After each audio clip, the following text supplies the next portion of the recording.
Remember the phrase "fight like cats and dogs"? Never in a million years would I have believed its dramatic portrayal at the local garden center where I worked. Working here had its own charm, from the endless beauty of flowers to the friendly cats that roamed around the property. They helped keep down the rats and provided soft, purring companionship. But that all changed with the arrival of Rocket. Rocket was no ordinary cat. A product of the local animal shelter, he was brought in after our beloved center cat, Whiskers, passed away. His wild, green eyes glowed with a primal ferocity, and his lean, muscular frame was more like a small tiger than a house cat. Despite his intimidating demeanor, I was drawn to him. But the shelter had given us a forewarning that still echoes in my ears: Rocket really does not like dogs. At first, we were hardly bothered.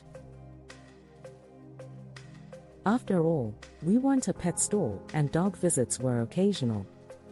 How much chaos could one cat possibly cause? But we'd underestimated Rocket's determination. One sunny afternoon, as I was busy tending to the roses, a family came in with their friendly golden retriever. Rocket was lounging nearby. The moment he spotted the dog, his eyes narrowed, and a low growl rumbled in his chest.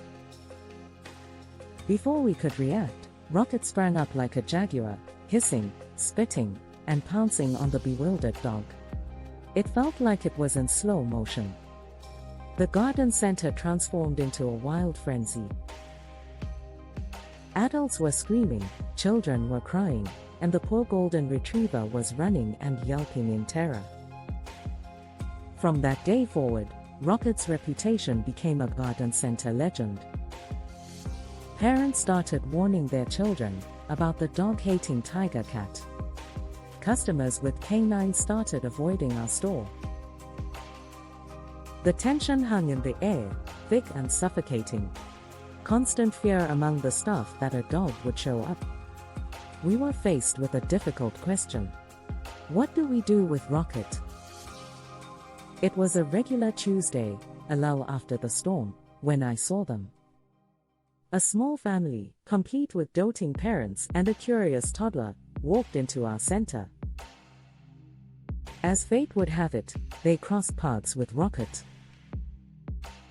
I held my breath, expecting the worst.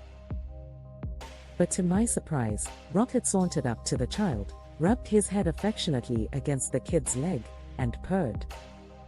The child's laughter filled the air, dissolving the tension that had consumed us for weeks. The family fell in love with Rocket. The child was especially smitten, giggling as he played with the mischievous cat. It was as if they'd found the missing piece of their puzzle. They decided to adopt Rocket, a prospect that would have been unthinkable just weeks ago. I was there when Rocket left our garden center. As he sauntered off, his tail held high, he turned to glance at the garden center one last time. There was a strange sense of peace as he disappeared into his new life.